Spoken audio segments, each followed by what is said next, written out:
bulungi nkwaniza nnyo nate wano ku Star TV emunyenye eggwanga mu kaseera we tukutuusizaako embeera y'obudde. Omuweereza wo nze Lubega Micheal. Wabaddewo okukendeera mu nkuba mu bitundu by'eggwanga ebisinga obungi, wabula enkuba etonnye oluvannyuma lw'essaawa 3 ez'enkya ya leero. Tujja kutuusaako mu alipoota yaffe ey'olunaku lw'enkya.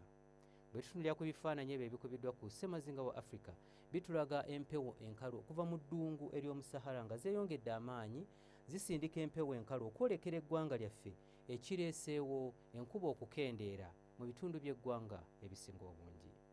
Enkya ku makya tusuubirayo oluwandaggirize mu bitundu ebyo ebiri mu bukiikaddyo bw'eggwanga lyaffe, so nga ate mu bukiikakkono yo tusuubira nti akasana kajja keera kwaka nga bwe kakubaakubamu. Wabula embeera eno tugisuubira okukyuka, era olw'eggulo tusuubirayo olunywankoko mu bitundu by'eggwanga ebiri mu bukiikaddyo, so nga ate mu bukiikakkono bw'eggwanga lyaffe yo tusuubira nti nno akasana kajja kwakira ddala.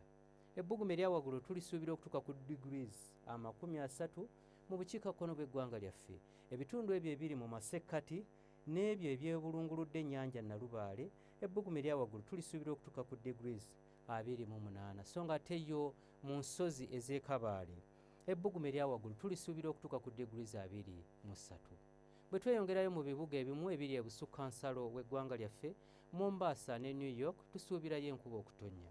Kyokka nga yo mu London tusuubira obudde okubeera obw'ekiddedde, nga n'ebbugumu erya waggulu lijja kutuukira ddala ku degrees 7 gwokka.